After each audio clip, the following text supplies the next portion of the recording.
Hi, Ryan. Welcome to the Cognitive Recalibration podcast. As always, I'm your host, Shravan. We've got Tarun here with us. Hello. And we're joined by special guest, returning guest. Always fun to have him on the podcast. Bhaskar, welcome back. Hello, nice to be back.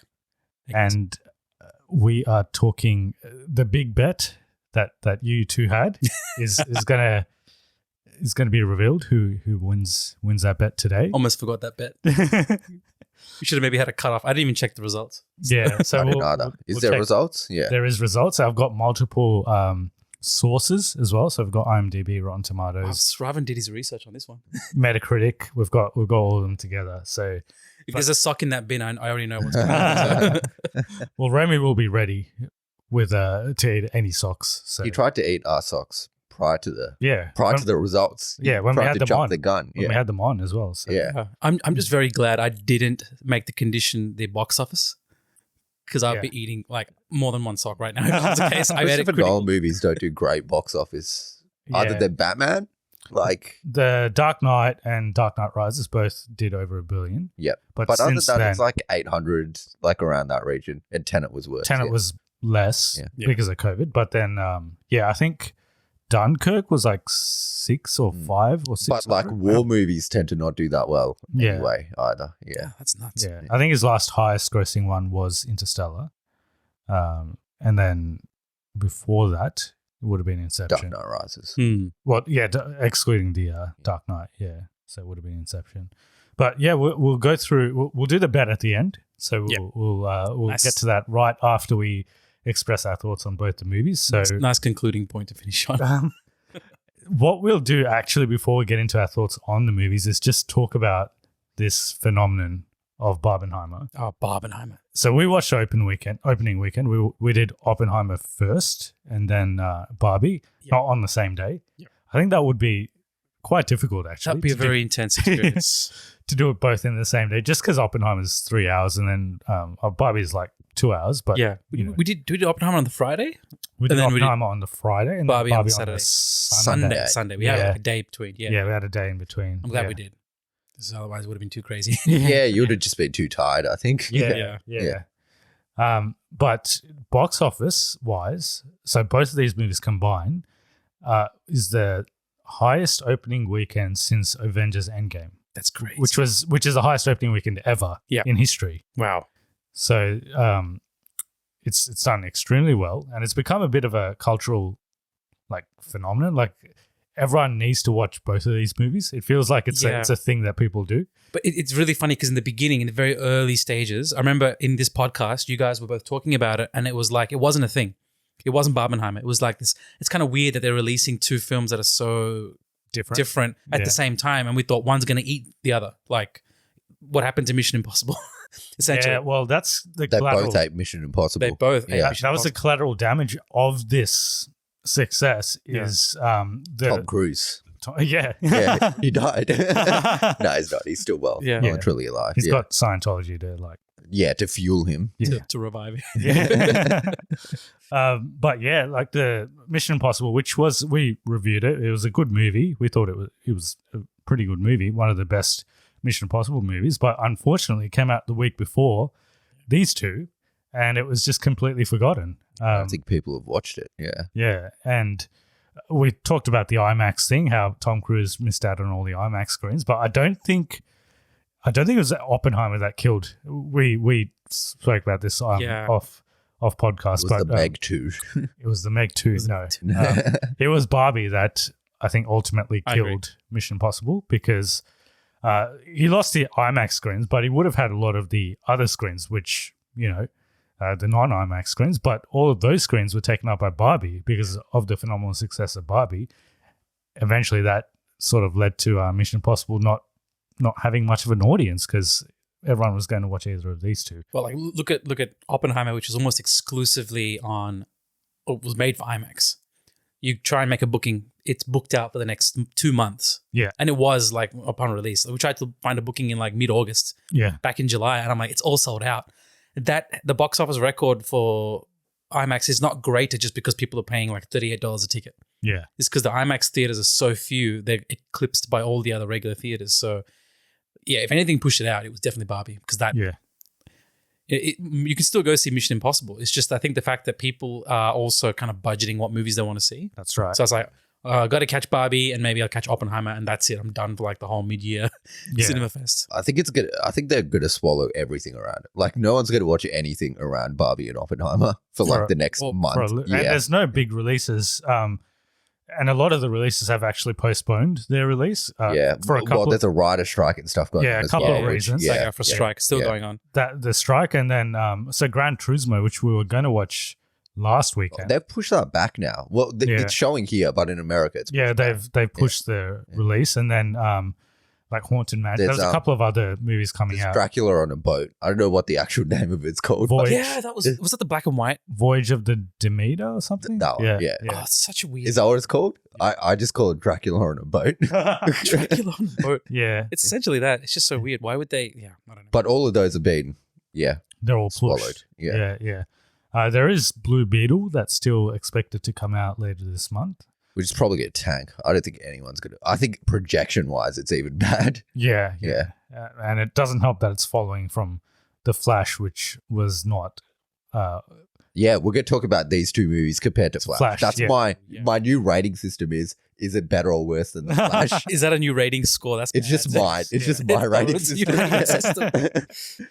That's hilarious. Yeah, so it's definitely a big box office success, these two movies. We can jump into Oppenheimer first, and there's actually a lot of parallels between Oppenheimer and Barbie. There is, just from a studio perspective, because Christopher Nolan was always a Warner Brothers director. Yeah.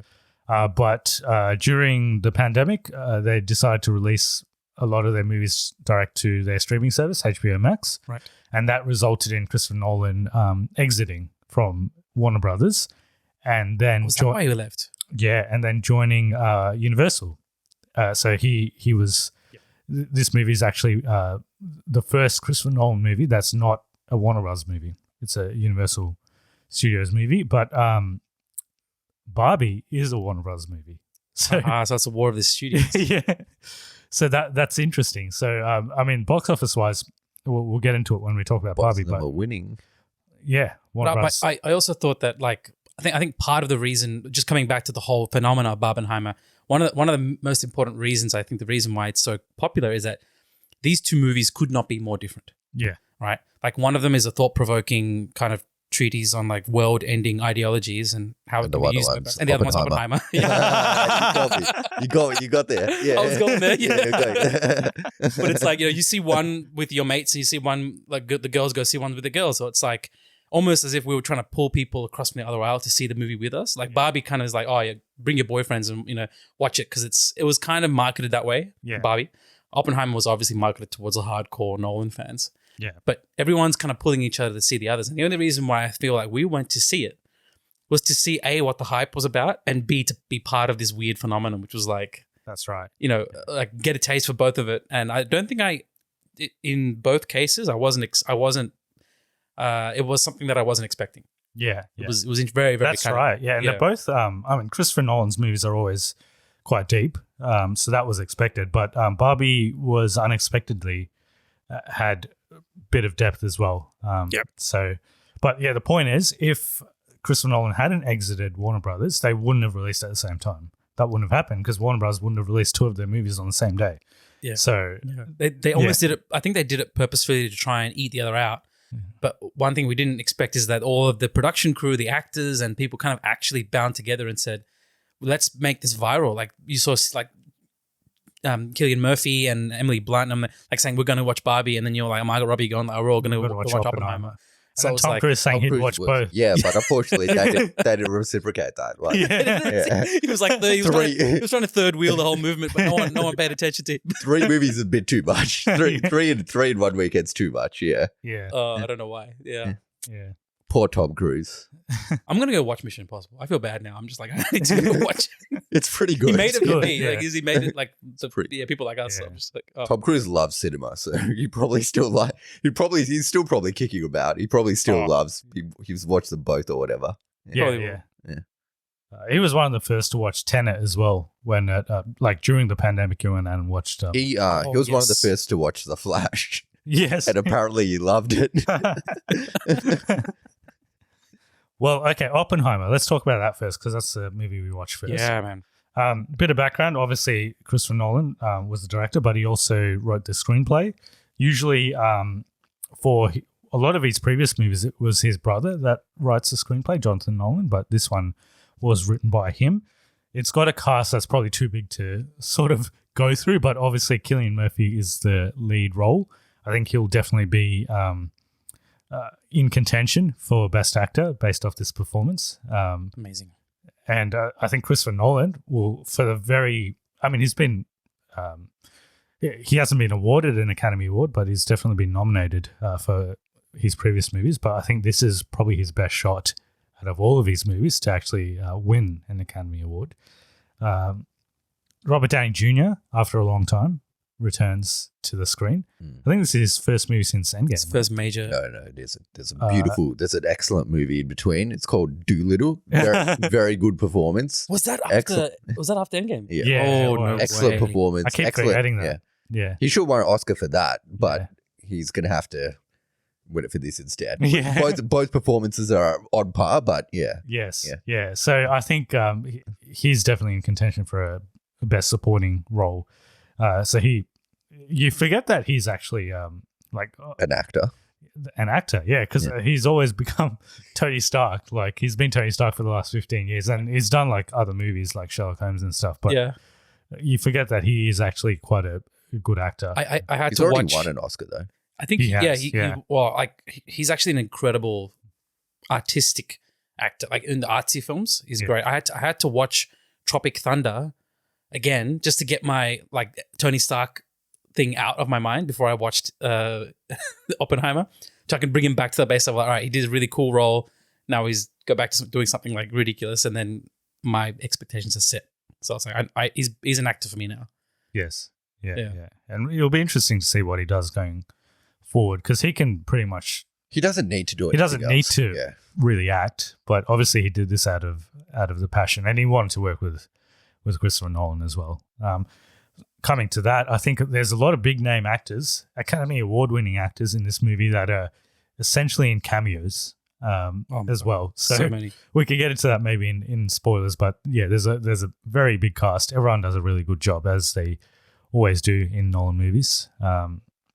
And music. So music is by Ludwig Göransson, who has been featuring in Christopher Nolan movies since Tenet, so since his last one. So his collaboration with Hans Zimmer seems to have ended for now. I think it's because Hans Zimmer is doing June. Yes, he's been busy with June. Part 2. Yeah, well, for Tenet, he was busy with June Part 1, and then, with this, he's busy with Part 2. But it's almost as if, like, coming out of the theaters, it's almost as if Hans Zimmer was like, you got this? And Ludwig responded by saying, yeah, I've got this. Yeah. Because the result is otherworldly. It's I've never seen something that is like, I was expecting Hans Zimmer, and what I got was something potentially better, which doesn't happen. Because, Ludwig Göransson's soundtrack for like in Mandalorian or Tenet, you kind of expect a certain level of like, oh, that's really electronic. Yes. In this one, it was like that. It was not. It's not as much. Yeah. Nothing more to mention. Cinematography, I'll mention that because that was also quite spectacular. Hoyte van Hoytema, who's been collaborating with Nolan since Interstellar. Wow. So Interstellar, since then, he's been the cinematographer for all of his movies. Box office, so let's get to that. So currently it sits at 585 million worldwide. Nice. Which is definitely for this kind of movie. If you take the Nolan aspect out of this, so if Christopher Nolan wasn't the director, there's definitely Nolan elements to this story, but I think it's also the most non-Nolan movie. It's much more of a drama. There's no scope for action. It's not that kind of movie. Yeah. So it's more of a drama. It's definitely centered around the main character. It's almost from like I was thinking about this because all the scenes either have Oppenheimer in them or are about Oppenheimer. Yep. So someone else talking about him. The whole movie revolves around him. So there's no scenes where there's no mention of him or he's not in the scene itself. In other words, this magnificently fails the Bechdel test. Yes. Because everyone's always talking about Oppenheimer in some scene. The film is about him. It's based off of a book, a biography. So this film is a biopic. Yes. In its nature, like you said, it did feel very un-Nolan-esque. Yeah.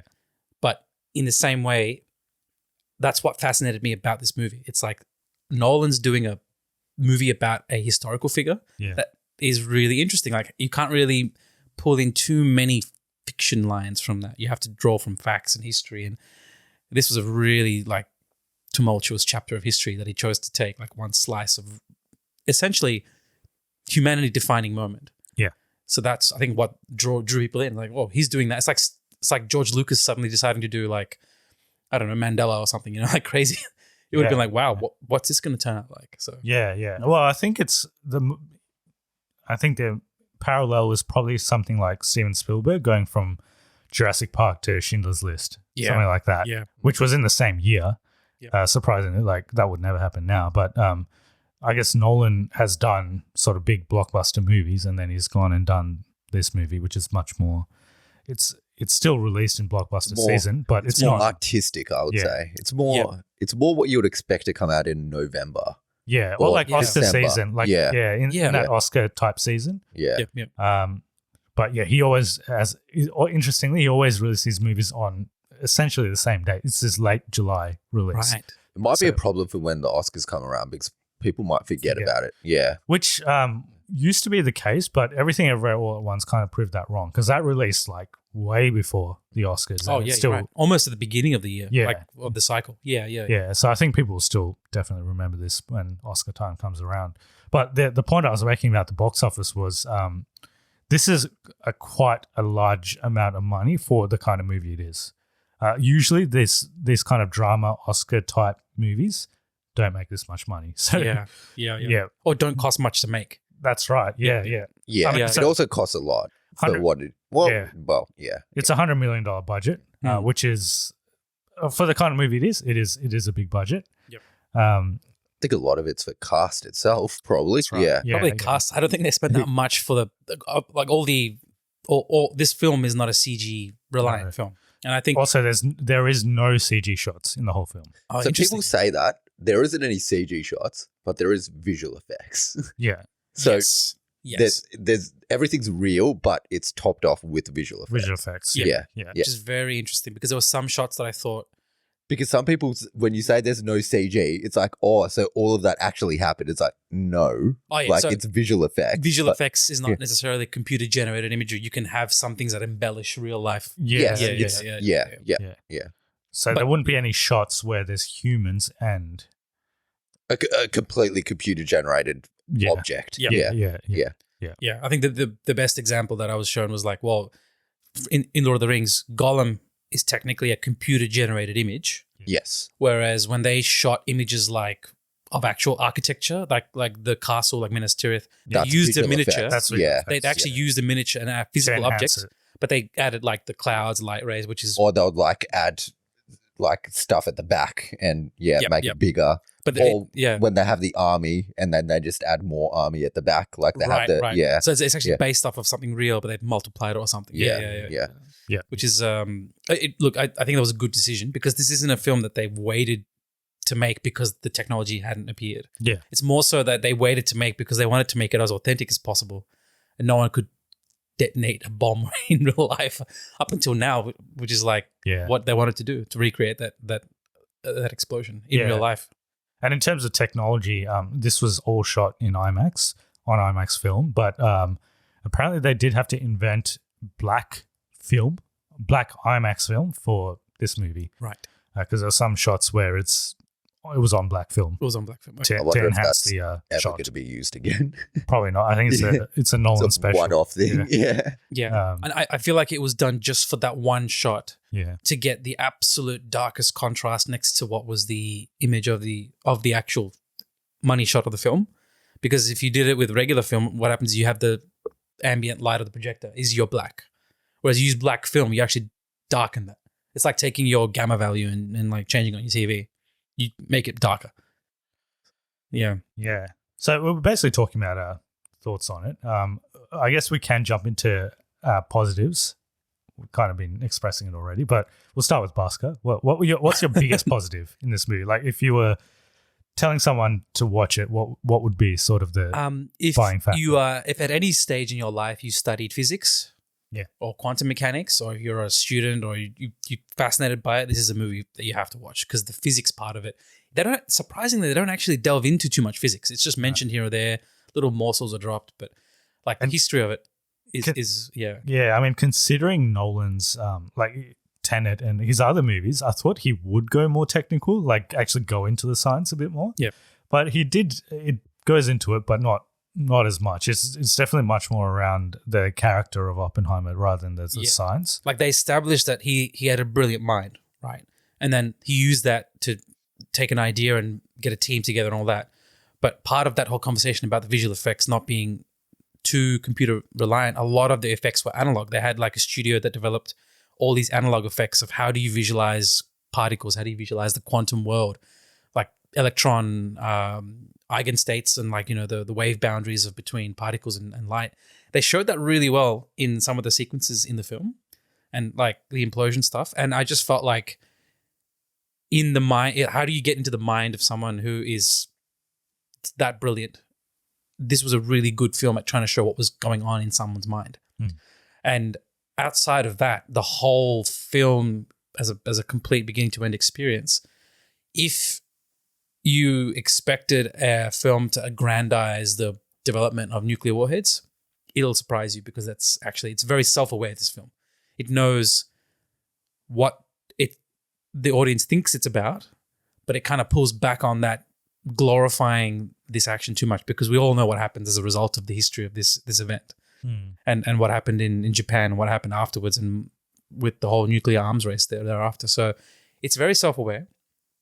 It's a film that kind of really is thought-provoking, because at many times it kind of it tempts you to celebrate an achievement of the team.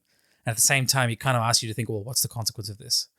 Which culminates to the very end scene, which is like a masterful writing concept that leaves the audience in a state of dread, which a film should never do, because you should be, what's the general rule of filmmaking? You leave the audience with a sense of enlightenment or, closure or, nice, happily ever after feeling. You don't get that with this. Even though you get some moments of like vindication, some moments of like, all right, that worked, that balanced out. It leaves you with a sense of dread, and that was done purposefully, from the film to the soundtrack to the concepts from the very beginning. And watching it second time through is actually much more enjoyable. Now that you know what to expect, if you go watch it again now, you'll actually pick up on a lot of the different details of the story. And you're speaking about the science part of it. I actually made a little bingo of like spot the physicist, because you actually do see a lot of physicists in the film, like historical physicists. So like Niels Bohr, Werner Heisenberg, Enrico Fermi, Richard Feynman, one of my like all-time favorite like orators. Avengers of physicists. Actually is the Avengers of physicists. Like Albert Einstein got a cheer in some theaters, and like so it's really cool seeing all these different like people that you may have heard about. Heisenberg. And then that was cool. Just seeing how they were represented. And I don't know, do you guys remember in The Prestige when David Bowie's character. David Bowie did Nikola Tesla, and it was this kind of mythically magic moment when that's a bit more fantastical than this. It was much more fantastical, but they had this kind of mythical moment where he was in front of Tesla. Tesla had this like weird knowledge that just tapped into nature somehow, and he kind of was like telling, walk away, don't do this. Just take your money and go somewhere else, because you have to consider the cost. I felt like this was the analog moment for like Oppenheimer and Einstein. Einstein's telling him like, I know what you want to do, and if you're going to keep doing this, just be careful, because you're going to be persecuted. Like, essentially, that's the message that came across. And only Einstein understood at the very end like what the ramifications of this technology was, even though he was the one who wrote the letter to the president saying, Germans are going to make a bomb, we should do it first. That was actually Einstein and another scientist who actually warned the president. So yeah, historically, there's hours and hours of material you could actually talk about in terms of the history and how accurately it's followed. There's a lot of stuff that I wasn't aware about, actually. I hope the whole trial that happened afterwards. Yes, yeah. And it does center around, the whole story centers around that trial. And as most Christopher Nolan movies are, it is a non-linear story in terms of it goes back and forth between separate timelines. Yeah. It's very dialogue heavy. which was one thing I wasn't expecting. And I think that was the shock everyone kind of felt. You have to pay attention. There's a lot of dialogue. There's a lot of prose. There's a lot of exchange back and forth. There's a lot of like controversially saucy moments that I wasn't expecting, like for a biopic. And I think I was and for a Nolan movie, I think it was the first time for a Nolan movie. There's nudity and a sex scene in a Nolan movie, so it's like, all right, well, here. This is why it's R. You know, it wasn't R. I thought it was gonna be R for like it's gonna show the horrific effects of nuclear warheads, and I was like, they did show that, but that's not why it's R. So that's probably my positives. Maybe you can go with your positives. I don't know. Bhaskar's pretty much covered a lot of them there. Yeah. Look, I think the main thing is the performances, really. That's probably what you come out of this mostly. Remembering. I'm not a huge fan of like war movies in general. Like I don't like most of them. Well, most of them are done quite well, but I don't really go back to watch them or anything like that.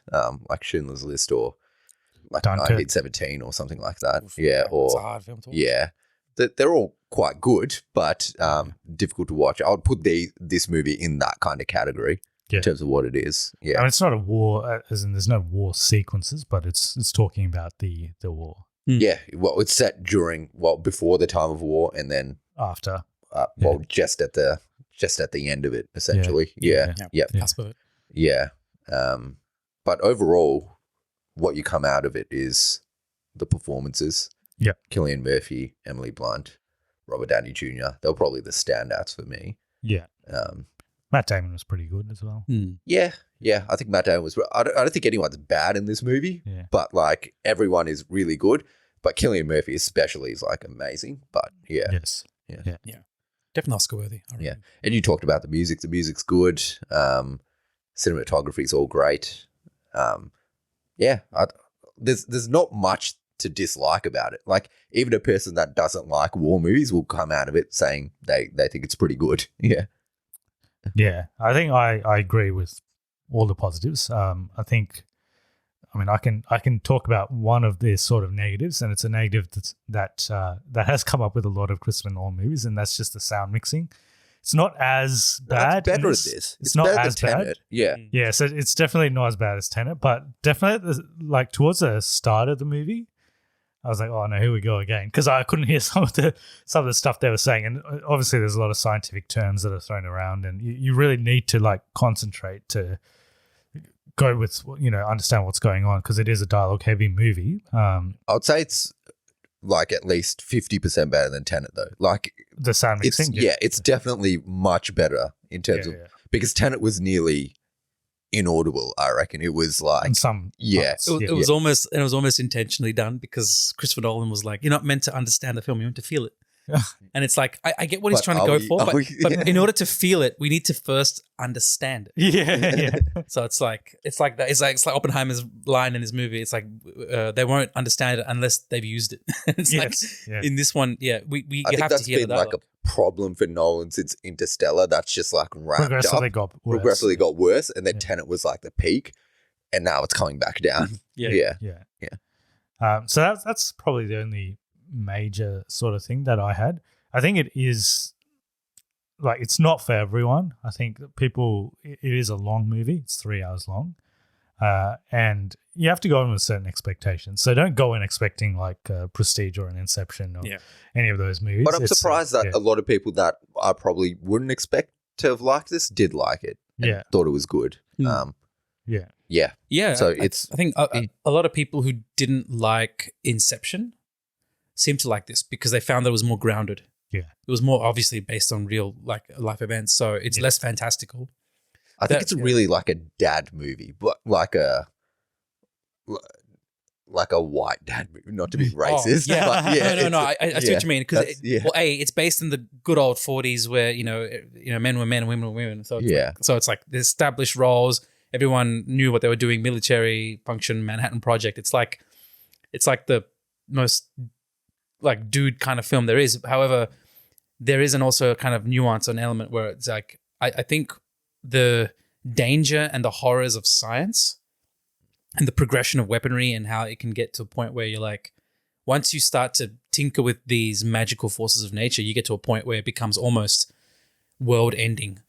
and that's the danger which they were treading, and that kind of brought everyone back to feel like, well, this is like an existential film, almost to the point where, we know where it's set, but the dangers of what they were trying to do is kind of revealed in this film. And look, to be honest, they made it feel authentic. I think they actually built that whole Los Alamos place. They built it for the production of the film. They recreated the explosion, which is, I don't know how they did it. Obviously they didn't use nuclear grade materials, but they recreated the explosion somehow. And all the scenes that were shot in the beginning of the film, by the way, in Europe, were actually done in like Cambridge, Oxford, like the Dutch universities. So that's really the actual location. It's pretty cool that they use the actual locations. Yeah. Yeah, they use Robert Oppenheimer's actual home in one of the scenes. Oh, okay. Nolan's good at making things look real. Nothing looks like it's shot in a cupboard. And that's why his movies tend to age pretty well, because they use mostly practical effects. So even like Batman Begins, which came out in 2005, still looks better than a lot of the superhero movies that are I feel coming like out this year.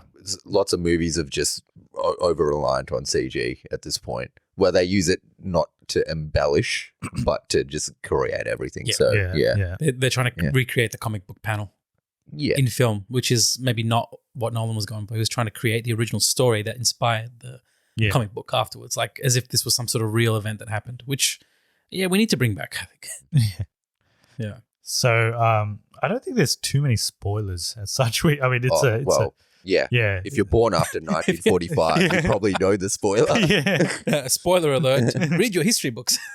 But in terms of like cameos, Gary Oldman is a cameo as Truman. President Truman. Truman, he was really good. These are the Oscar, like the Academy Award winning actors that are doing cameos. So Rami Malek was another very small role. Shows up throughout the movie, and you're like, is this all they're going to use it for? And then he does like an exposition dump at the end. David Hill, I think, is the aide to Enrico Fermi. Yeah, and then Kenneth Branagh is there as Niels Bohr. So he seems to be a regular in Nolan movies now, having featured in Tenet as well.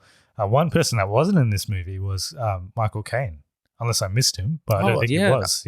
No, it's his first movie where, he's done movies. But first movie in a while that he has. In a while, you're right. I think he was in every movie since Begins, I'm pretty sure. Yeah, I think so, yeah. Every Nolan movie, because he was in Inception, he was in Interstellar, he was in... he would have been good in this one, actually. Yeah. Tenet. Yeah. Was he in Dunkirk? Yes, so maybe. Yeah. But possibly not, maybe. Maybe he keeps him out of the war movies. Yeah. I don't remember him in Dunkirk. Was Michael Caine alive during the war? He possibly would have been. I reckon so. He would have been. He's in his 80s, right? Yeah. Maybe it's too he would have been really young. Maybe it's too close to home, so he just keeps him out of it. Potentially. Yeah. But Cillian Murphy, so he's featured in a lot of Nolan movies in the past. Oh, yeah. But never as a lead I think actor. it's his sixth. He was in Begins. He was in The Dark Knight. He was in Inception. He was in Inception. He was in Rises as well. Was he in Rises? Yeah, he's the judge. He was. Yeah, he was in Rises. Nice. Yep. Yeah. He was Inception in and Dunkirk. Yeah. So this is in Tenet? I don't think he was in Tenet. No, he's not in Tenet. Yeah. But he's in most of his movies. Yeah. He finally got the opportunity to be a lead in his movies. And he's done well. He's killed it. Yeah. Killed it. Absolutely amazing. Yeah. That's the main takeaway. Go watch it for Cillian Murphy, I think. I think so. Yeah. Like there's one, we still spoiler free? No, we can jump into spoilers. Yeah. But there's that one scene where he, like after the bombs have been dropped and he's addressing Los Alamos, like young people. Scene. There's like an anxiety-inducing scene where he's trying to celebrate, but he knows what just happened. And that scene is like... It's like the most horror kind of... Oh, dude. Yeah. It's so unsettling. It's the most accurate depiction of like an anxiety attack that I've seen in film. Which is so and then there's the imagery of, what the bomb would have done to one lady. Right. And then it's got like a charred body on the ground as well. Yeah. It's like the closest. I would be intrigued to see Nolan do a horror movie and see how that looks like. That would be interesting. Yeah, I'd like to see him explore other genres. He is very sci-fi heavy. This is not that sci-fi heavy, but he is, he should try other stuff. They're talking about James Bond for it, which I think would be great. But I think Tenet was kind of his James Bond. Yeah. Which is, I don't like Tenet. Even his other, like Inception had elements of a Bond as well, like in terms of, the heist and stuff. But Yep. Yeah, I don't know if Bond will. He needs like full creative freedom with anything. Yeah. Yeah. Which is but why- he did Batman. Yeah, and I think he had mostly creative freedom with that. Like with Begins, I think they're just like because Do whatever you want. Yeah. Batman and Robin was the previous Batman movie, so I feel just like Bond might be a bit too shallow for him because in every movie he does, I think the essence of it is that there is something elemental, something like stripping between nature and like the destruction or the destructive power of what's underneath nature in every film, right? So like in Batman, it was this kind of sense of greater than yourself power. In Inception and in Tenet, everything is about like, the inversion or time or entropy inversion. In this, it's about the boundary between the strong force of quantum mechanics. How do you unleash that? Yeah. And that wasn't known until that moment in time. So I was like, he's got to find something. I think he needs that crack between everyday stuff and something otherworldly or that's right, or like ethereal to talk about.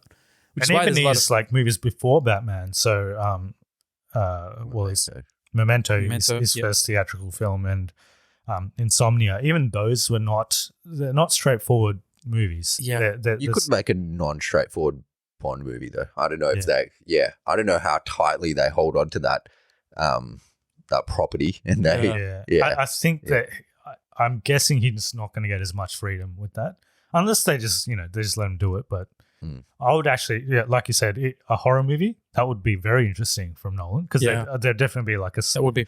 You can combine sci-fi and horror, so you can definitely do something there. Yeah, and that's like the definition of things that cross over into the otherworldly. You could definitely touch that. Yeah, like but it would have to be something that's like maybe even like you'd have to try a thriller first before doing full horror. Yeah. Something I'd love to see it because I've seen like just that one scene in this. It seemed like he could do something pretty cool. Even with in it. Prestige, like when Hugh Grant. What am I thinking of? Hugh Jackman's moment where he reveals that he's been killing versions of himself. Yeah, and you see like that was a very horror scene if you think about it. Like the vials of dead Hugh Jackman's like just lining the basement. And even the scene where is it his wife that drowns to death during a. That's that's in that movie. no, in Prestige. In Prestige, where they're doing a trick and then she's in the thing. Yeah. Like that's he could do it. He could definitely pull it off. But I feel like the direction he hinted at something at the end of Oppenheimer, where like when they name drop JFK. Oh yeah, and I had a visceral reaction. Because in Tenet, they name drop Oppenheimer. Yeah, because in every film they kind of slightly hint at stuff, and also there's a nice reference to black holes in Oppenheimer. Like looks back at like, so Oppenheimer actually did a lot of work developing theory of black holes before he did this stuff. Yeah, but I felt it was like a reference to Interstellar because he's like referencing work. But when they name dropped JFK, it just felt like that wasn't a subtle name drop. It felt like he's gonna touch on this again sometime in the future. Yeah. I feel like I want him to go away from a realistic story. And do something fantastical again. Yeah. Because I did like this movie, but also I want him to see him doing something crazy. Like a proper Nolan. Yeah. Mind trip. Yeah. No, You're right. So also if you find Nolan movies too hard to understand, this is not one of those ones. It's generally pretty easy to understand. You can understand it. Yeah. Like there's no like crazy twists or anything. It is what it is. Yeah. Just maybe don't bring your parents, for the first watching. Well, I think parents get like just watch it separately. I think the parents watch it separately and the kids watch it separately. Watch it separately. If you happen to be in India, you can go watch it with your siblings because they've cut out a lot of stuff and it's actually PG there. So it's like they've edited it to the point where it does have CG shots in India. CG shots. They use like some CG to cover up. Yeah. Fair enough. Oh yeah, that's gonna pop. Yeah, that was interesting. So I thought we'd quickly rank our top 3 Nolan movies. I've thought about it, so I can go first. Ooh, good work. So third for me is Batman Begins. I know a lot of people don't put this in their top 5 even, but I think this is just the definitive superhero origin movie. Since then, like... What about The Flash? Close second. Okay, yeah. Was that directed by Nolan? Close second. But yeah, I think it's still probably the best superhero origin movie. Everyone's trying to sort of replicate its success since then. So that's my third. Second is Inception. So Inception, I think that's the quintessential Nolan. When you think of Nolan, it's probably Inception or Interstellar. For me, Inception was still a great movie. And every time I watch it, there's a lot of depth, like philosophical depth to that movie that I always find some new things about every time I watch it. And number one will still have to be The Dark Knight. I thought you were going to say Tenet. No. Nice. Although I was thinking about it. I don't hate Tenet as much as everyone thinks I hate Tenet. But I don't like Tenet, but I don't hate it as much as... I was thinking about it. I was like, would I watch Oppenheimer again or would I watch Tenet again? I would watch Tenet again because I still don't know if I can understand it. I want to know if I can. I probably can't. I know there was a point where you and Buji like thought you understood it, and then I came in and go, no, that can't be right because if you invert entropy, that's not right. So they actually made you disunderstand the film after like you thought you understood it. So it's like you can actually break your understanding with that film. It's crazy. Well, if you want to get even more confused about Tenet, listen to our review where Kiriti featured, and Kiriti claims he still understands it. Basically, Kiriti and Tarun just argued for an hour and a half. I think I did hear about that. Yeah. And you didn't help me. Didn't help my understanding at all. Yeah. But I think I would watch Tenet over Oppenheimer. But Oppenheimer is still very good. I think they both are like, they're tiring movies in the sense you really got to concentrate. Most Nolan movies you have to concentrate, but those two I actually felt physically tired. Even after this one, I was like, I just need to like take a rest. I need to sleep and like but that's my top three. I think Dark Knight is still his best movie for me. I still really enjoyed it, and it's like it's a superhero movie. It is, but it's not really. It explores much. It's an anti-hero movie for me, but it's still. I remember we watched it for your birthday. We went to Knox, right? Yeah. That's probably one of my best cinematic experiences that I've been to. Yeah. Just off the top of my head, that was like, wow, I was not expecting that. Yeah. Coming out of theaters. 2008, that movie came out. So 2008. It's crazy, man. Same year as Iron Man 1. Yeah. It's also a good movie, but Dark Knight's very, Yeah. Tharon, about you, top three? I think Dark Knight is number one. I'm going to go reverse order. Yeah. Nice. Dark Knight. Yeah, it's just a good movie. I think over time it's one of those movies that everyone just likes. So when you say it's really good, it just feels very mundane. It's like of course it is. Like, but it's like it's a very common take, but it's still a very good movie. Yeah. The thing about The Dark Knight is like a grounded superhero movie, but it is still a superhero movie. Still very comic book accurate. Yeah. But like nowadays, when they do like a superhero movie and they're trying to make it grounded, such as The Joker is not a superhero movie. It is just a crazy guy in Gotham. I don't hate The Joker. It's not a bad movie, but it's not a superhero movie. Yeah, and it's not. I mean, it's a take on the Joker origin. Yes. But it's not comic book accurate at all. Yeah. From by any standard. But The Dark Knight does a grounded superhero movie whilst keeping the superhero aspects in it. The best part of The Dark Knight is they never explain where this guy came from, where the Joker. He just appears and he just starts causing chaos, which is the right way to do it. Yeah. It's weird that people make superhero movies. They used to do this back in the early 2000s as well. Make superhero movies for people that don't like superheroes, and like, oh, we got to make this appeal to the wider audience, so we can't put any superhero elements in it. Then why are you making a superhero movie?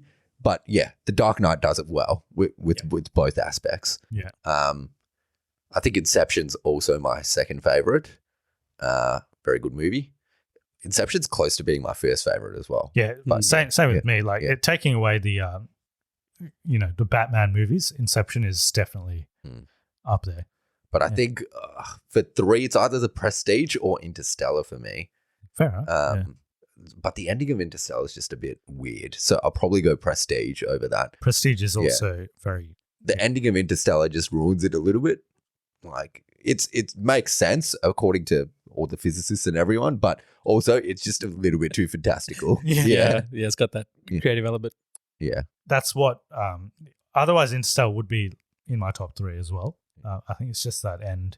Ever since Interstellar, actually, I've always had something that I wasn't quite comfortable with in all Nolan movies. I think it's since Dark Knight Rises. Yeah, Dark Knight Rises. Although when Dark Knight Rises came out, I really like that movie, but I can see the flaws. There in is it. Yeah. plenty of Dark Knight Rises has the most plot holes out of any Nolan movie, except maybe Tenet. But I don't understand the plot enough to know what the plot holes are. Yeah. But Yeah. Dark Knight Rises has a lot of plot holes. And there's talk that he didn't want to do Rises, but they sort of made him do it. Because I think if he had the option, he probably wouldn't have done it.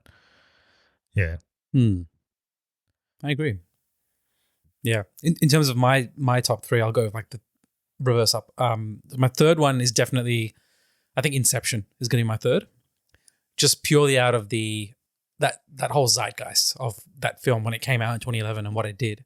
It's still to this day the only film where I went to see it by myself with a group of other randoms in the theater, and basically it was half packed. It wasn't that popular back then. And by the time the film finished, literally everyone just started talking to each other.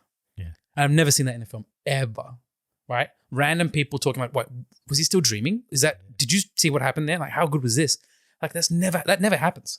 And I've only seen that happen once, and that was during Interstellar. And like, we watched it, Inception, watched it a couple more times. I really wish they'd do a sequel to it, to Inception. Yeah. With another character. Another thing that Nolan doesn't do is sequels. He doesn't. Yeah, other than Yeah. these Batman movies. Yeah. Which is a shame because that world that he'd built was so amazing. Lots of people thought Tenet Yeah. was going to be set in the Inception universe. Well, It could be. it could have Yeah, actually. it could Because No, be. but they've got common actors. yeah. But it's like the Yeah. rules of the universe is just simply they opened up a new rule. Just Yeah. like time inversion. So it's like the fact that he's playing around with this stuff, that was the first really imaginative like world that he built from scratch, and like it did wonders. Yeah. So yeah, cinematically it was great. Story was amazing. And the beauty of Interstellar, Interstellar as well, but Inception is it is complex, but you can understand it. Yeah. I think that's where Tenet fails, is that it's incredibly difficult to understand Tenet. I think they get progressively more difficult. Like Inception and then Interstellar's a level above that. Yep. Yeah. And then Tenet is a level above that as well. Yeah. My second one is Dark Knight, without a doubt. That's like I still remember when we went to see it. That was the age of where superhero films was just coming out, like Iron Man and I think Hulk had come out in 2006, and it was the end of the old school superhero movies and the start of the new Marvel kind of universe. People were really kind of thirsting for these actual mutant level superhero films. And then Dark Knight came out, and I remember going to it coming out and feeling like this isn't a superhero film. This is a hero film. This is like a human being with no mutations, no superpowers. He's just doing this out of sheer will. And he's facing some other messed up human being who's doing it out of sheer will. And they've ruined some like lives of many other people. It just felt so devastating, so like awesome to watch. And I felt like this is what like DC films need to be. They need to be dark, they need to be gritty, they need to be real, and we have to stop relying on all of these like, aliens from outer space and mutants and like X-ray vision and that kind of stuff. It's kind of like I wish that we went back to those principles now, because we really need it now. The state of Marvel and DC as well, it's just like, it's just like super saturated. Yeah. Right? We've had enough of that. Going back to that time and era, it's going to be really hard, because that movie is near flawless. Dark Knight. The only one that beats it for me, and this is like a purely experience level thing, and that I've watched it multiple times. My number one is Interstellar. To this day, just because of my like love for space travel and the general concepts of like, ever since I was in high school, that's what I was pretty much thinking about. Like, oh shit, special relativity is a thing. It actually works. Yeah. And he went and did a film about it, and me and my mate that we did physics together in high school, we literally have watched it every single time it's rerun in IMAX. We just go back and watch it again. Because it's like the soundtrack, the story elements, we kind of we got the whole thing. Like the ending was just purely imaginative, because we don't know what's inside a black hole. But we kind of just accepted the fact that, all right, we don't know, they made some creative element. So it's like, if you accept that, that's fine. I think the first time you watch it, it's a bit jarring. Yeah. But after you accept that, he's in the bookcase or whatever, it's just like, Is the bookcase. Yeah, it's fine. This is some construct. I'm just gonna accept this and follow Christopher Nolan's advice. I'm just gonna feel it. Yeah. It's just like it still hits that emotional barrier. Yeah. Because they could have easily just killed off, Matthew McConaughey's character Cooper. They could have killed him off and made it like a symbolic thing through time that Murph felt his presence.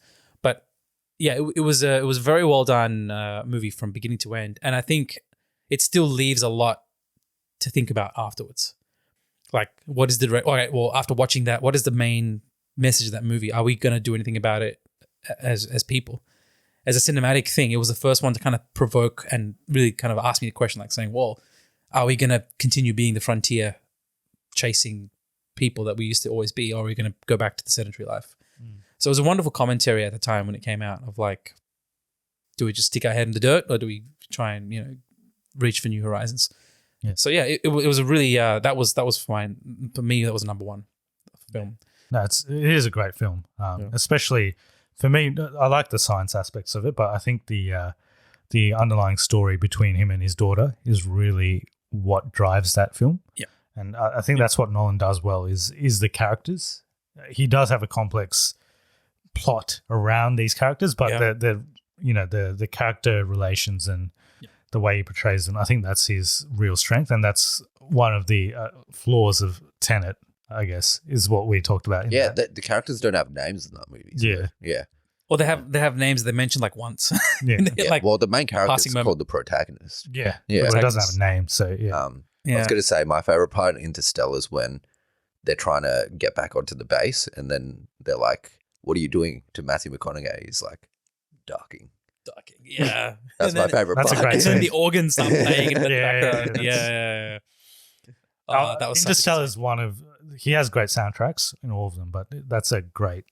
I think he liked that soundtrack so much that he put it over the dialogue. Yeah. He's like, I don't give a shit about the dialogue. Listen to the soundtrack. That is true. There's just the one element in every single film where the concept of like romance and love slightly brings down the feeling.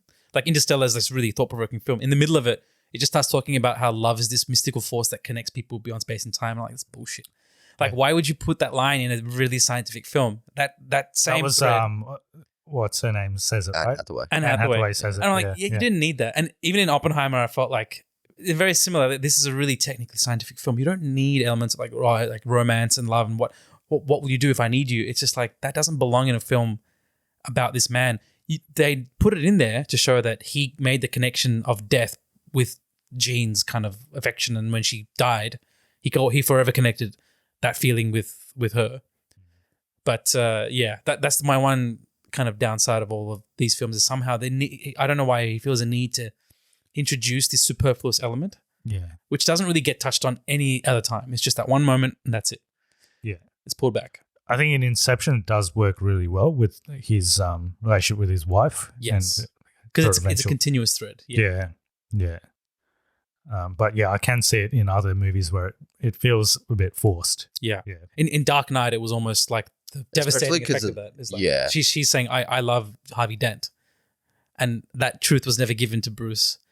And that was a much more devastating form of it, but it was done realistically, Yeah. If you said, I will always love you for who you are, going on, and that he received that would have been corny as hell. Yeah. That's what's keeping him going. Like, no. I'm glad he chose not to do that.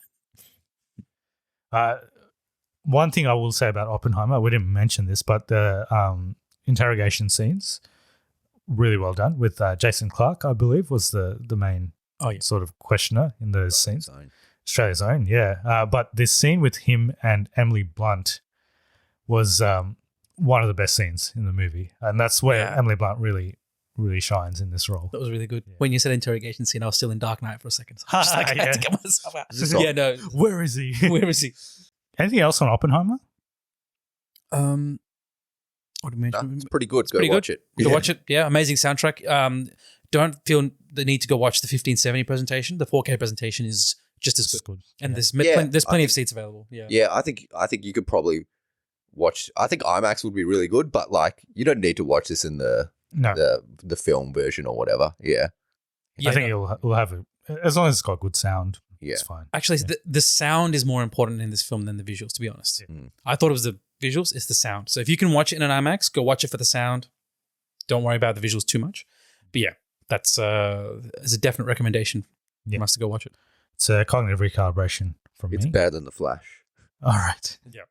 It's a neutron chain reaction from us. Cool. Okay, we'll jump into Barbie in a second. Yeah. All right, Barbie. Barbie. Here we go. Our guest has been very committed to the cause, so he's come dressed. I didn't bring this to the screening, but I thought I'd bring it to the podcast. So Yes, we can show the full colours off. Yeah. I was planning to wear pink as well, but I forgot. I mean, I could go and change, but It's too late for that now. too late. We're All right. truly We'll started. do it live. Let's We'll do it live. let's CGI it in later. yes, I'll do it in post. Do it in post. Yeah. So we watched Barbie second in the Barbenheimer weekend. This movie is directed by Greta Gerwig, so of Lady Bird and Little Women fame. Well, those are previous big movies. So this is, let's talk about the box office before we get into the actual thoughts on the movie. So it's just done over $1 billion worldwide. Just ticked over that last weekend, actually. Crazy. So we're recording this about 3 weeks after release. So yeah, it's already hit the 1 billion. It's likely to cross the current highest grossing movie of the year, which is Super Mario Brothers at 1.3 billion. Wow. They're projecting it to get to about 1.5. And if it does get to 1.5, that will make it the highest grossing movie directed by a female. And it's already the highest grossing movie solely directed by a female. The highest grossing movie that was co-directed by a female is Frozen 2. So that's, Frozen 2, nice. 1.4 billion. But this is already a solo female director. This is the highest grossing movie. So it's already beating some records in that respect. As you would probably already know, Margot Robbie is the female lead, is Barbie. She's a producer, right? She's also a producer. Her and her husband are also producers. She plays stereotypical Barbie. So there's a lot of Barbies in this movie. Yeah. A lot of Barbies, a lot of Kens. It's like a multiverse. One of Alan. Barbies. Yeah. Yes. One Alan. One yes. Alan. Yeah. Is that just a character that they made up? No, he's a real thing. It was an actual doll. He's an actual It was doll. called Yeah. Alan, and he's Ken's best friend. Ken's friend. Ken's friend. Or Ken's best friend. Something like that. Something like yeah. that. Oh, okay. Yeah. So Ryan Gosling is one of the Kens. And there's a pretty big cast. So we were talking about cameos in Oppenheimer. This also has a lot of cameos. Cameos of a different level of prestige, but cameos nonetheless. So we can talk about that once we get into spoilers. How did we want to talk about it? We can jump into positives and negatives about this movie. Bhaskar, Initial impressions. yeah, first. and if you were trying to sell this to someone who hadn't watched it, I'll be honest, I wasn't expecting much. I just saw the trailers. Like, if you love Barbie, this is the film for you. If you hate Barbie, this is the film for you. And I'm like, all right, they're self-aware. That's great. So I didn't expect much from this film, to be honest. I was just like, all right, we'll just go watch it and have a good time and see what it's about. But I was quite surprised. It was definitely a deeper film than it seems to be on the surface. on the surface, yeah, definitely. But I'll be honest, like the team behind it, it's got a very intelligent team behind it, because the idea is they've made a really kind of thought-provoking film, and they've packaged it as a Barbie film. So if it ever receives criticism, it's just a Barbie movie. it's almost like it's ridiculous. Like It's just Barbie. Yeah. Yeah, it's just Barbie. There are grown men out there who are like criticizing Barbie because of this, and I'm just laughing. I'm going, checkmate. You've been checkmated. This is like the best way to deliver. Do you know Ben Shapiro? Yeah. Do you know who that guy is? Yeah. He made a 44-minute dissertation, review, I guess, rant about this movie, about why it's not good. The movie goes for 2 hours, doesn't it? Yeah, so he did like a one-third. He did one-third size of the movie. He went through a rant about not liking it. It's ridiculous. I think it's like I enjoyed the movie. I actually went into it and I found it enjoyable. If you can find this movie, if you can laugh at yourself and be like, if you're a guy and you can laugh at yourself watching this movie, and just know that you're watching a movie that's called Barbie and it's about Barbie. That's the point of the film. It's not called G.I. Joe. It's not called Power Rangers, It's fine, it's great. Go watch it. Don't take it too seriously. It's just like, it's not a Nolan movie. It's not a commentary on the human condition. Right. But it is a commentary on, it is definitely a movie about, feminism in a way. Greta Gerwig is an open feminist, but yeah, look, it's just go watch the film. Then think of what you feel like. And if you feel like smashing something's wrong with you. Yeah, maybe just look internally a little bit if you think that Look way. internally, lay off YouTube for a bit and just take a chill. It is very self-aware, which I think plays to its advantage, and it's actually very funny. It was probably the funniest movie I've seen this year. It's one of the funniest movies I've seen in a while. It's good. Yeah. The humor is just like, it's relevant, it's spot on. Yeah. Even they poke fun at themselves, they poke fun at Barbie. They poke fun at everything. Like nothing's off limits. Yeah. Well, I mean, like within the sense of like, like they're self-deprecating, but at the same time, it's like being self-aware, that's important. Because if you're not self-aware, the audience is going to be like 10 miles ahead of you. And you're just going to keep thinking like, oh, we're in a moral position of superiority. No, they actually take it all out. They make fun of their own company. Like they actually take the piss out of Mattel. Yeah. Which is hilarious. Like Colin Farrell. Yeah. Will Ferrell. Sorry. Yeah. Will Ferrell. He's actually really good in that role as the CEO Yeah. of Mattel. He's hilarious. basically just playing himself. I think he's just on. They just got Will Ferrell on set and just said, "Do whatever you want." Yeah. Any other positives? I think it's just really funny. I think it's a funny movie. Yeah. Yeah, look, it's good. You could definitely talk about this. I know Kavi was there when we talked about it, and it was like she had certain thoughts and kind of things to talk about in deep kind of fashion. Again, it's like we're three guys talking about a movie that was made for girls. Yeah. So we do have to. I think you'd relate to it more as a female, I think from all the girls I've talked to that have watched it, they said that like lots of stuff in this movie they do relate to strongly. Especially if you grew up playing that does resonate. But I do hear from a lot of them that they wish they went a bit further with some of it. But I didn't particularly feel that way. But like, interesting. Well, I thought there was one this is maybe one. This is the only negative from me. There was one scene where I thought it was a bit too heavy-handed. I don't know if this is just, it's just not just me. A lot of people have expressed this, but I felt it was talking a bit too directly about these. And I know like a lot of women love that scene. I know what you're talking about. I know the one. Yeah. I think it's not relatable to us. Maybe. Which is the difficult part. I also thought it was maybe they could have done it a bit more elegantly. I thought it was a little bit too forceful in the way it was represented, but still, I think everyone, I think that scene had to be in there. I think all the people I've talked to that have seen that scene say it had to be in there. It kind of felt like the movie was almost building up to that scene, but they couldn't just show that scene. Yeah, that's what I got from different people. But I know exactly what you're talking about. And look, to be honest, again, it comes back to that thing of saying, well, if they chose this as a delivery method to express all of these different kind of ideas and different concepts that maybe are not usually expressed in film. Because I'll be honest, like the history of filmmaking is a generally male-dominated kind of exercise where we talk about historical figures or heroes or something. So I think the reason why this is doing so well is it's pulling in a crowd of people who generally aren't avid film goers. Yeah. Or maybe are just casuals, or maybe just, mums or people who don't really get out there, or girls who don't find most movies nowadays appealing. They're really going out to see this film. It's pulling huge numbers. And I think the reason why is because it's got a message that resonates with 50% of the population, which is huge. Yeah. If you could do that.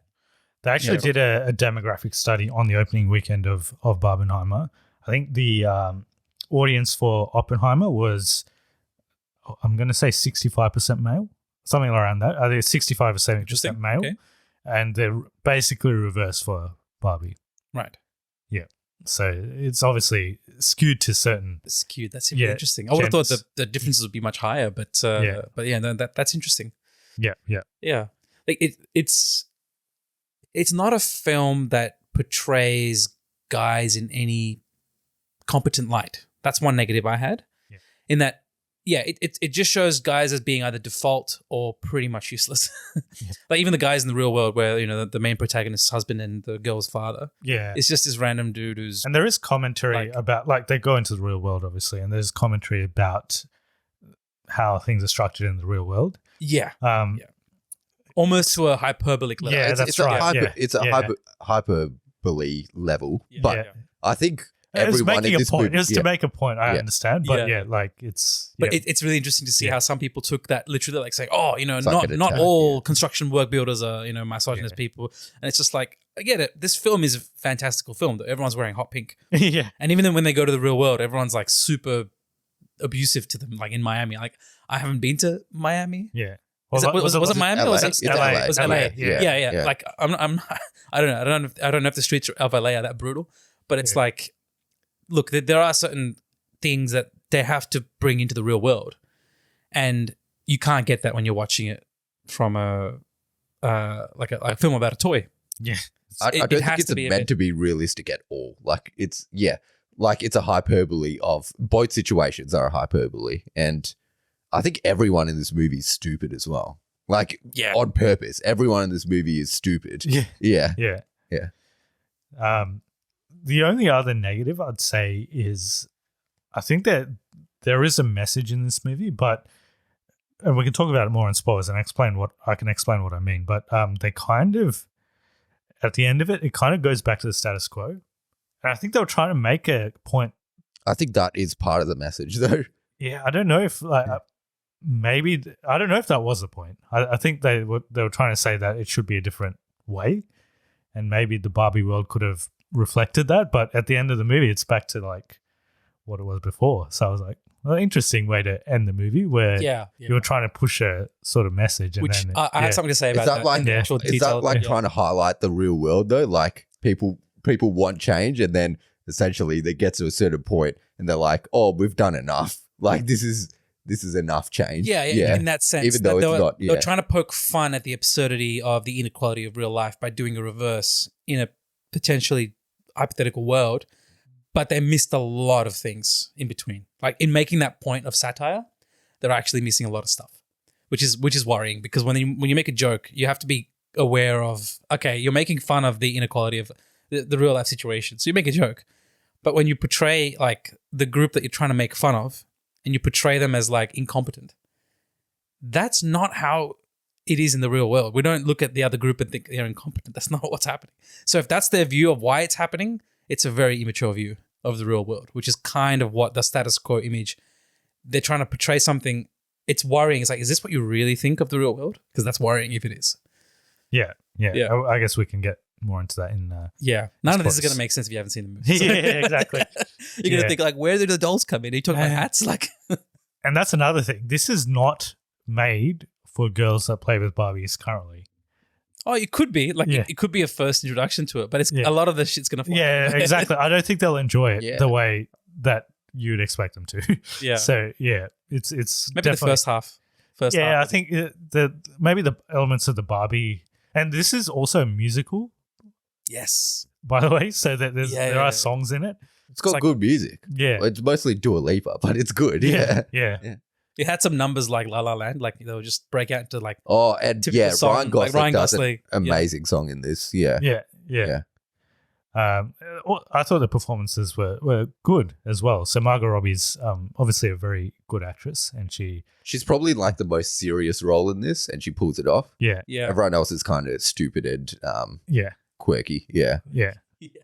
Ryan Gosling is hilarious. Yes. Yeah. He's obviously the complimentary.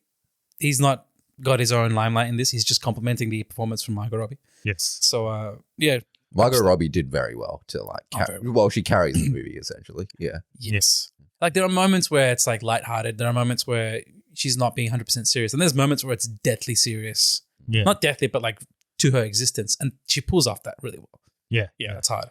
Another thing I thought they were going to explore, but they kind of got sidelined it for the patriarchy stuff. But they did talk about the sort of the element of capitalism associated with Barbie. Right. And the fact that they mention it in like one scene in particular where I thought they were going to explore that a bit more and talk about like how Barbie is kind of trying to promote feminism, but at the same time it's like this very consumerist property. Yep. I thought they were going to follow that a little bit, but they kind of sidelined that. Yeah. They didn't. They're self-aware, but not to a point of criticality. Yeah. Which is which is I think of Oppenheimer now. That's interesting. That's a really interesting point. Yeah. Yeah. But I really enjoyed the movie, so I had a lot of fun with it. And out of the two, surprisingly, even though I've probably got I find more flaws in this movie than Oppenheimer, I'd probably watch this more often than Oppenheimer, surprisingly. Yeah. There's great one-liners and like stuff that you would rewatch in this just for a laugh. Yeah. If I wanted to, if I was less a bit drunk and I wanted to have like a laugh, I'd watch Barbie. Yeah. I probably wouldn't pop in Oppenheimer if I was just looking for a happy time. Serious time with the boys. Yeah, I'd put on Oppenheimer. But this is like one of those movies where it's like, hey, you're a bit buzzed. Let's just sit down and watch some, hot pink. Yeah, but you don't need to pay attention the whole time. Like, you can have it on in the background. I would say for most, it's just going to be very funny. Like, Yes.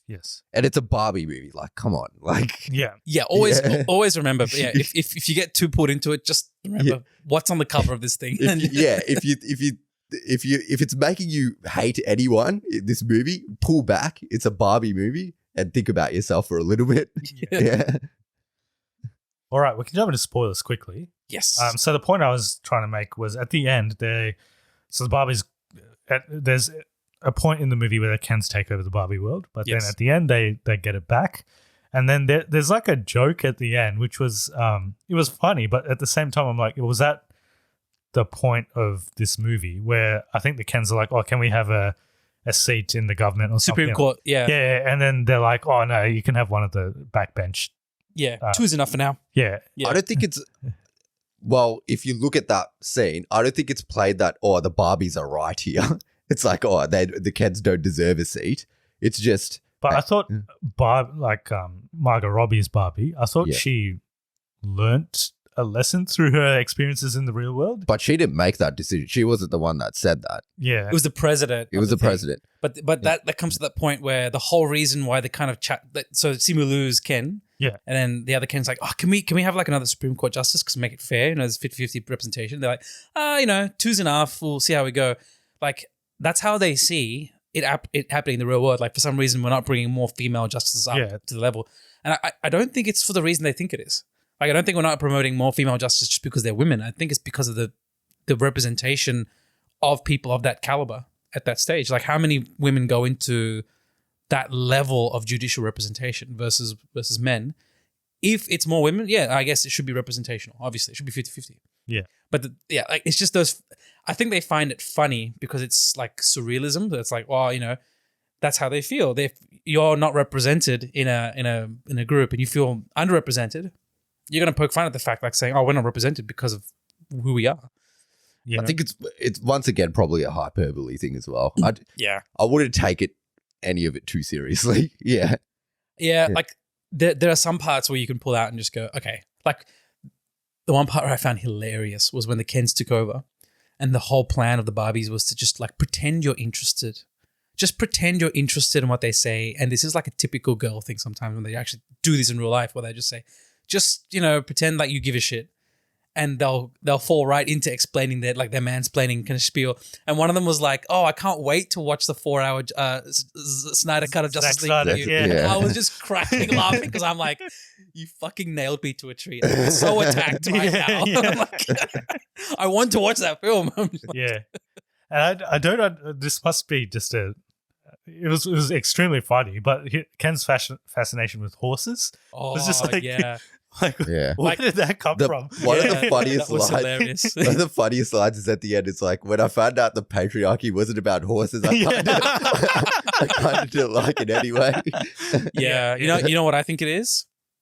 I think it's the idea that, so, the whole cowboys and horses, it represents this kind of typical... It's like this old American... the old masculinity kind of thing. But from a feminist point of view, if you read some of the old works of old feminists, the way they kind of describe it is like the way men treat horses is the way they want to treat women. They want to break them, control them, and make sure that they're herded well and maintained and groomed. So it's like there's a what do you call an allegory that women kind of extend when they look at men who are obsessed with horses, and they're like, that's kind of a red flag for them. So the way to introduce that mechanism is to say, oh yeah, Ken's obsessed with horses.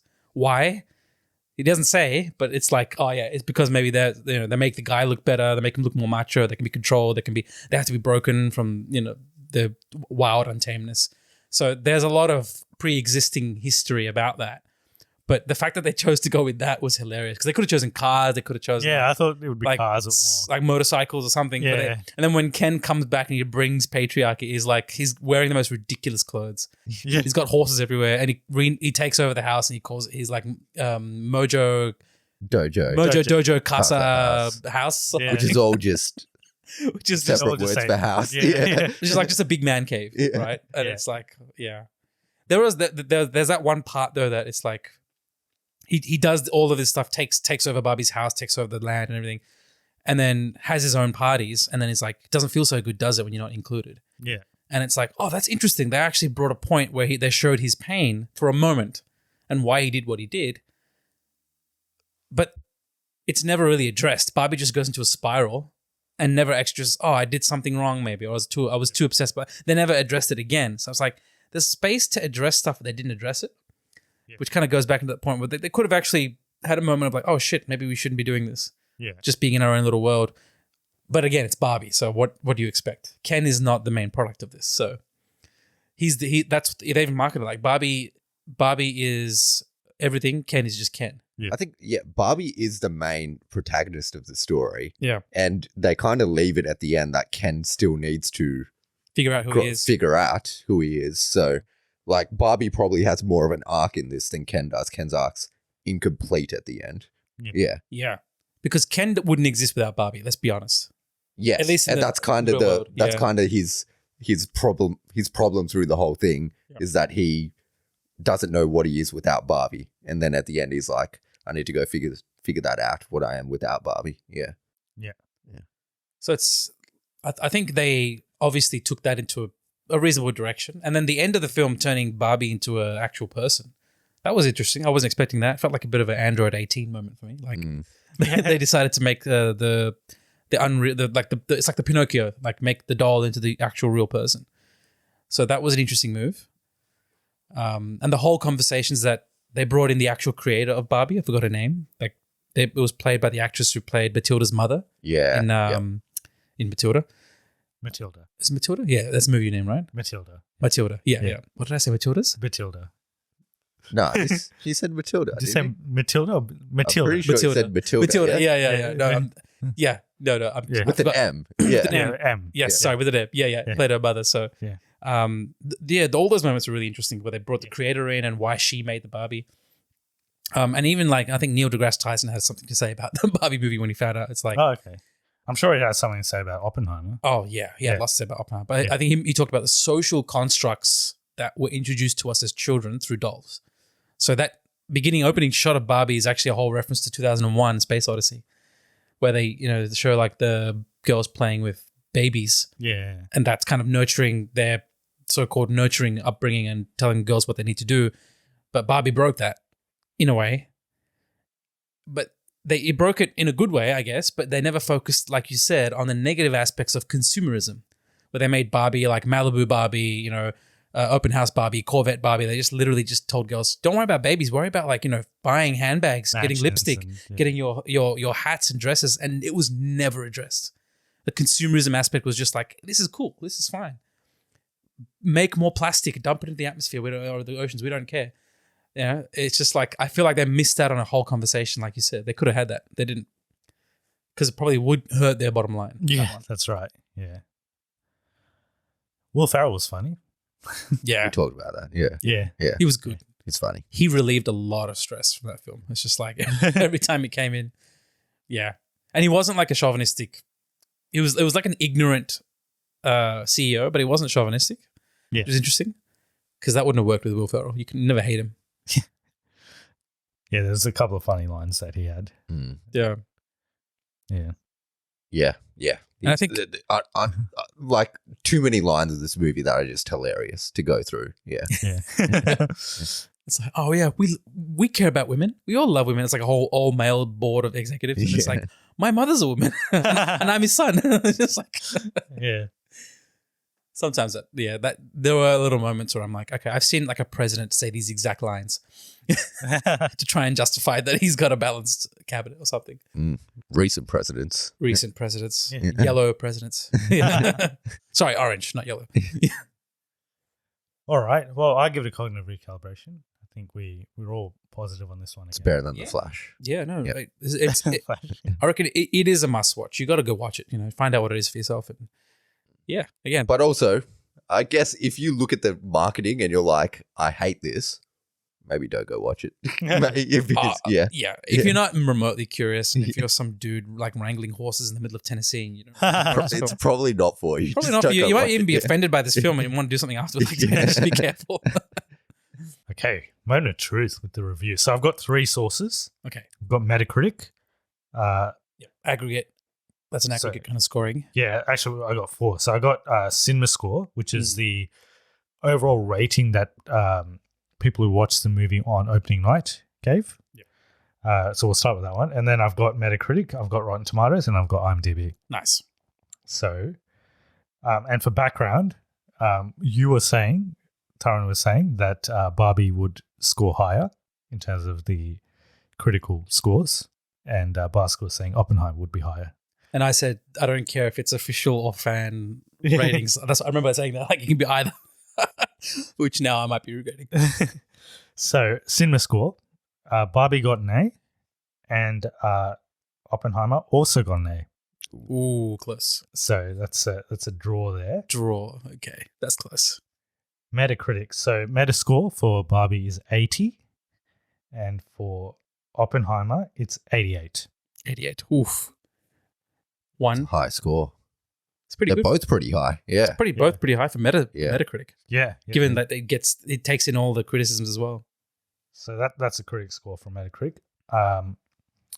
We'll look at the audience and the critics for Rotten Tomatoes. So the critics is 88% for Barbie. Nice. And for Oppenheimer, it is 93%. Ooh, just edged. Yeah. Both very high scores. So audience score.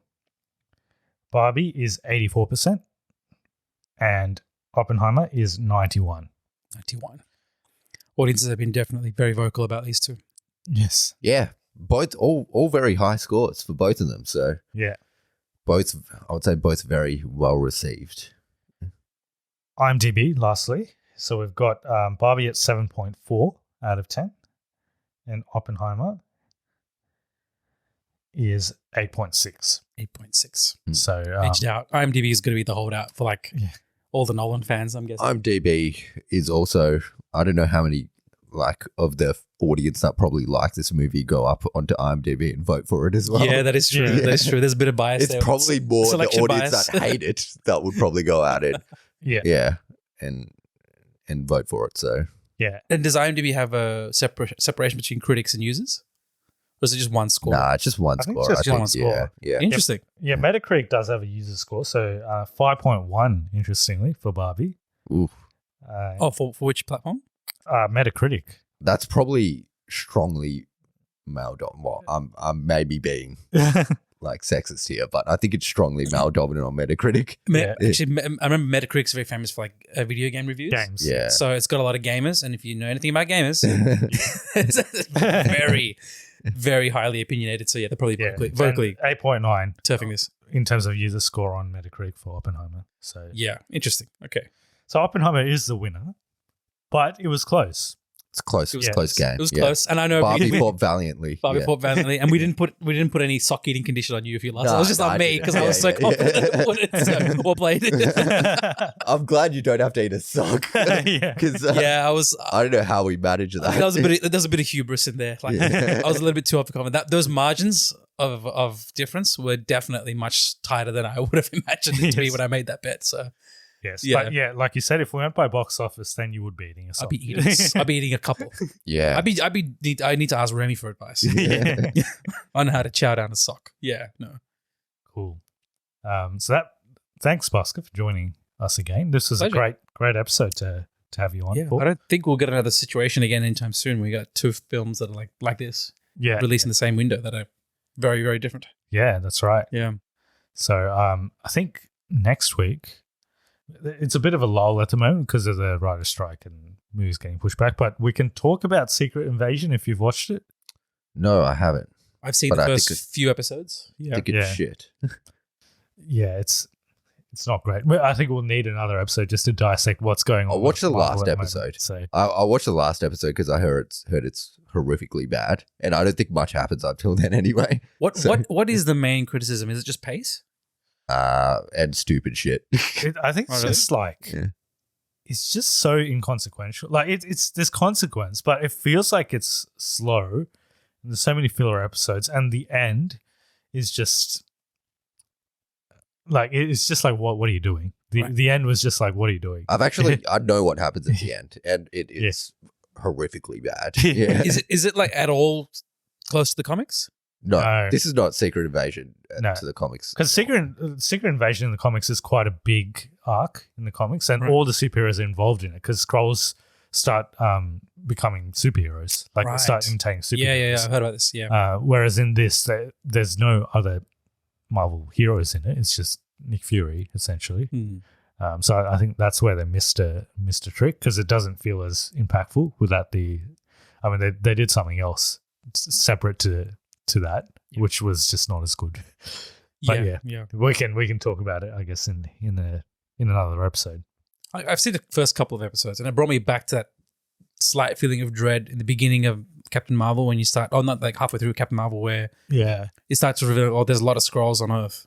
They can be anyone, they can infiltrate. Yeah. That feeling of like, wow, there really is no telling who is who. Yeah. That they brought that back, and then there was a pretty significant character death in one of the first few episodes, and I was like, damn, this is starting off interestingly, but it is slowing down already from episode 2 and onwards, so I was just like, wow. Well, interesting, bringing this back to Barbie, the main antagonist in Secret Invasion is one of the Kens in Barbie. He's one of the Kens, yes. Yeah. That's right. Damn, they picked out all the good actors. Yeah. Nice. Cool. And we'll see what else comes out after that. I think, Blue Beetle might be our next big movie release that we talk about. Yeah. I think it's going to slow down a little bit from here onwards, but there's a lot of other stuff coming. The Nun too, though.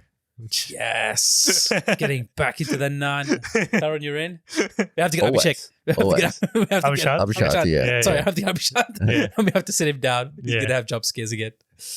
Oh, man. Yeah, and I think it's really just June 2, I think, which is the major, which might actually get pushed as well because of the strike.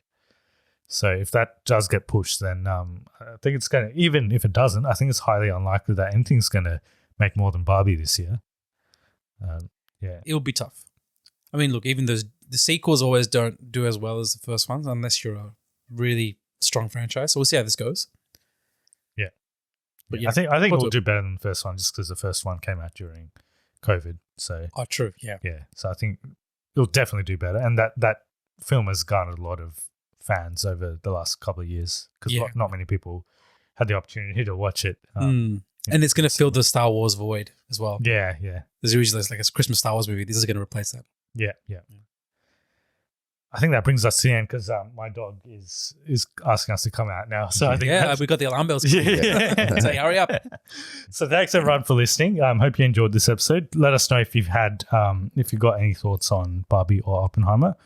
You can do that through various forms, so Instagram, Facebook, all social media, or cognitive recalibration at gmail.com. Gmail.com. Yeah. Cognitive recalibration podcast at gmail.com. That's right. Yeah. And if you want to support the podcast, obviously subscribe to the channel on YouTube. Give us a review on Spotify or iTunes because that makes us more discoverable on search engines. And keep telling your friends about the podcast if they don't listen to us. Yep. Brilliant. Great. Okay. Thanks, everyone. And we'll see you in another episode. Signing out. Have a good one. See ya. Bye. Take care.